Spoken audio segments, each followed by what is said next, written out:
బాగున్నారు కదా? పునరుత్థానుడైన యేసుక్రీస్తు నామంలో మీ అందరికీ నా శుభాభివందనాలు. రండి, నేటి వాక్య ధ్యానాంశాన్ని మనం ధ్యానించుకుందాం. కొరింథీయులకు రాసిన మొదటి పత్రిక 3వ అధ్యాయం 1వ వచనం నుండి నేను చదువుతాను. వీలైతే మీరు కూడా బైబిల్ తెరచి గమనించాలని తెలియజేస్తున్నాను. సహోదరులారా, ఆత్మ సంబంధులైన మనుషులతో మాట్లాడినట్టు నేను మీతో మాట్లాడలేకపోతిని. శరీర సంబంధులైన మనుషులే అనియు క్రీస్తునందు పసిబిడ్డలే అనియు మీతో మాట్లాడవలసి వచ్చెను. అప్పటిలో మీకు బలము చాలకపోయినందున పాలతోనే మిమ్మను పెంచితిని గాని అన్నంతో మిమ్మల్ని పెంచలేదు. మీరింకను శరీర సంబంధులై ఇండుట వలన ఇప్పుడును మీరు బలహీనులై ఉన్నారు కారా? మీలో అసూయయు కలహమును ఉండగా మీరు శరీర సంబంధులైన మనసు రీతిగా నడుచుకుని వారు కారా? Praise the lord. యేసయ్య మనలందరినీ దీవించును గాక. అయితే ఆత్మలో బలపడిన వారు, ఆత్మలో ఎదిగిన వారు కాదు గాని పౌలు గారు అంటున్నారు ఇక్కడ, మీరింకా శరీర సంబంధమైన మనుషులుగా నడుచుకుంటున్నారు. శరీర కోరికలతో, శరీర ఆశలతో, కోపోద్రేకాలతో మీరు నడుచుకున్నంత కాలం మీరు బలహీనులు, పసిపిల్లలే అని చెప్పేసి అంటున్నారు. ఆత్మలో ఎవరైతే ఎదుగుతారో, అసూయకి, కలహానికి, కోపానికి చోటివ్వకుండా మాట్లాడుటకు నిదానించి ఎవరైతే ఆత్మీయులుగా మౌనం కలిగి దీర్ఘశాంతం కలిగి సహించుకుంటారో, ఓర్చుకుంటారో వారందరూ ఆత్మపూర్ణులు, ఆత్మ సంబంధులు, ఆత్మలో ఎదిగిన వారు. ప్రభువు మనకి చూపించిన ఈ బైబిల్ మార్గం, ఆత్మ సంబంధమైన మార్గం, నిత్య జీవానికి, మోక్షానికి తీసుకెళ్లాలని దేవుడి లోకానికి వచ్చి శరీరానుసారంగా, శరీర సంబంధులుగా, దేవునికి అయిష్టులుగా ఉన్న మన జీవితాలను దేవుడికి ఇష్టలుగా మార్చుకుని ఈ ఆత్మీయ యాత్రను, ఆత్మ సంబంధమైన మార్గాన్ని దేవుడు తన అడుగు జాడలతో కూడిన మార్గాన్ని మనం ముందుంచి వెళ్ళారండి.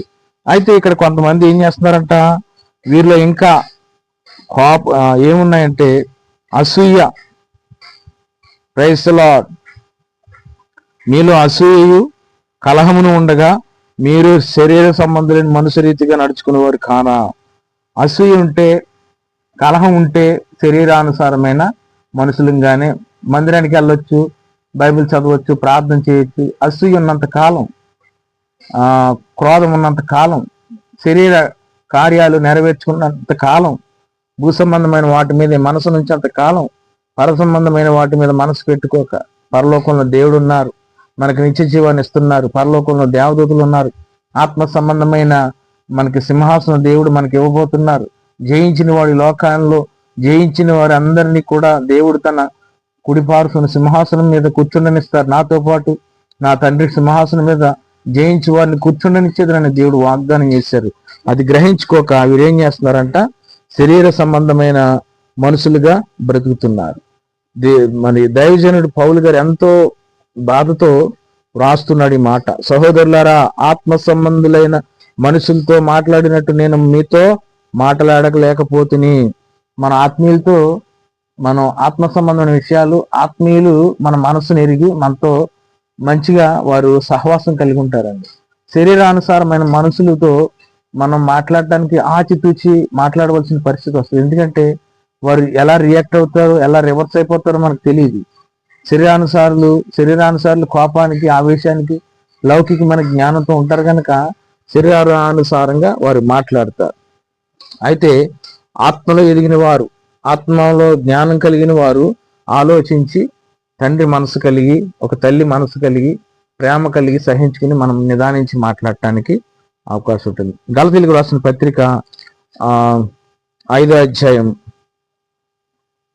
16వ వచనంలో శరీరానుసారమైన మనుషులు ఎలా ఉంటారో, ఆత్మానుసారమైన మనుషులు ఎలా ఉంటారో లేఖనం స్పష్టంగా మనకి తెలియజేస్తుంది. నేను చెప్పినది ఏమనగా, ఆత్మానుసారంగా నడుచుకునుడి, అప్పుడు మీరు శరీర ఇచ్చను నెరవేర్చరు. శరీర ఇచ్చలు, కోరికలు మీరు నెరవేర్చుకోకుండా ఆత్మానుసారంగా నడుచుకునుడి. ఆత్మానుసారంగా నడుచుకోవాలంటే మన చేతిలో లేదండి. పరిశుద్ధాత్మను పొందిన వారే ఆత్మానుసారంగా నడుచుకోగలుగుతారు. పరిశుద్ధాత్మ మన మనోనేత్రాలు వెలిగించినప్పుడు, మన ఆత్మదీపాన్ని వెలిగించినప్పుడు ఆత్మానుసారంగా మనం జీవించగలుగుతాం. లేకపోతే శరీరానుసారంగానే ఉండిపోతాం. అందుకని ప్రతి ఒక్కరు కూడా ఆత్మతో నింపబడాలి, ఆత్మాభిషేకాన్ని పొందుకోవాలి. పొందుకున్న వారు ఎలా నడుచుకుంటారు? నేను చెప్పినదేమనగా ఆత్మానుసారంగా నడుచుకునుడి, అప్పుడు మీరు శరీరేచ్ఛను నెరవేర్చరు. శరీరము ఆత్మకును, ఆత్మ శరీరమునకును విరోధముగా అపేక్షించండి. మన విరోధి ఎవరో కాదని మన శరీరమే మనకు విరోధి. ఆత్మేమో ఆత్మ సంబంధమైన విషయాల మీద మనసు ఉంటుంటే, శరీరం ఏమో లౌకికమైన శరీర కార్యాల మీద మనసు ఉంచమని శరీరం వెనక్కి లాగుతూ ఉంటుంది. అందుకని దీన్ని ఏం చేయాలంటే ఉపవాసాల ద్వారా, ఆ సంపూర్ణ రాత్రి ప్రార్థన ద్వారా దీన్ని నలగొట్టుకుని మనం లోపరుచుకుని ఆత్మ సంబంధమైన మార్గంలో మనం నడుచుకోవాలి. ఆత్మకును ఆత్మ శరీరమునకును విరోధముగా అపేక్షించిన ఇవి ఒకదానికొకటి వ్యతిరేకంగా ఉన్నవి గనుక మీరేవి చేయ నిశ్చయించరు వాటిని చేయకుందురు. మీరు ఆత్మ చేత నడిపింపబడిన ఎడల ధర్మశాస్త్రములకు లోనైన వారు కారు. శరీర కార్యములు స్పష్టమై ఉన్నవి. అవివనగా జారత్వము, అపవిత్రత, కాముకత్వము, విగ్రహారాధన, ధనాపేక్ష ఒక విగ్రహారాధన. దేవుని కంటే ఎక్కువగా ఏదైతే ప్రేమించామో అది ఒక విగ్రహారాధన. కనుక ఇటువంటివన్నీ మనం జయించి మనం ముందుకు ఆత్మీయతలో కొనసాగాలి. అభిచారము, ద్వేషములు, కలహము, మత్సరములు, క్రోధములు, కక్షలు, భేదములు, విమతములు, అసూయలు, మత్తత్తులు, అల్లరితో కూడిన ఆటపాటలు, సినిమాలు, సీరియళ్ళు, ఇవన్నీ కూడా చర్చికి వెళ్తూ ఉంటారు, ఇవన్నీ చేస్తూ ఉంటారు. ఆటపాటలు మొదలైనవి, వీటిని గూర్చి నేను మునుపు చెప్పిన ప్రకారం ఇట్టి వాటిని చేయువారు దేవుని రాజ్యమును స్వతంత్రించుకొనరని మీతో స్పష్టముగా చెప్పుచున్నాను. అయితే ఆత్మఫలమేమనగా ప్రేమ, సంతోషము, సమాధానము, దీర్ఘశాంతము, దయాలత్వము, మంచితనము, విశ్వాసము, సాత్వికము, ఆశానిగ్రహము, ఇట్టి వాటికి విరోధమైన నియమమేది లేదు. క్రీస్తు యేసు సంబంధులు శరీరమును దాని ఇచ్చలతోనూ దురాశలతోనూ సిలువ వేసి ఉన్నారు. మనం ఆత్మను అనుసరించి జీవించేవారం అయితే మా ఆత్మను అనుసరించి క్రమముగా నడుచుకుంది. క్రీస్తు యేసు సంబంధులు అందరూనంట శరీరాన్ని, దాని ఇచ్చలు, ఆశలు, కోరికలు ఉన్నాయి కదా, వాటినన్నిటినీ సిలువ వేసి ఉన్నారంట.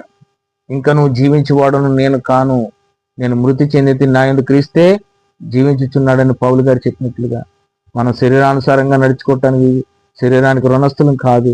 పైన వాటి మీద మనం మనసు ఉంచుకుందాం, దేవుణ్ణి ప్రేమిందాం, ఆత్మానుసారులుగా జీవిందాం. ఈ లోకంలో ఏది తక్కువ కాకుండా పైన వాటిని మనం వెతికినప్పుడు, భూ సంబంధమైన మనకి ఏమి కావాలో ఏది తక్కువ కాకుండా ఆయన నీతిని, ఆయన రాజ్యాన్ని వెతికినప్పుడు భూ సంబంధమైనవన్నీ మనకు దేవుడు అనుగ్రహిస్తాడండి. అయితే ఆత్మానుసారంగా జీవిందాం, ఆత్మపూర్ణులుగా ఉందాం, పైన వాటి మీద మనసు ఉంచుదాం.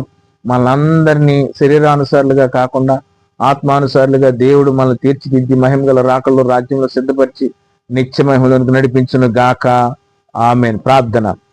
పరిశుద్ధుడైన తండ్రి, ప్రేమ స్వరూపి, ఆత్మానుసారుల లక్షణాలు, శరీరానుసారుల లక్షణాలు మా ముందు మీరు ఉంచారు ప్రభువా.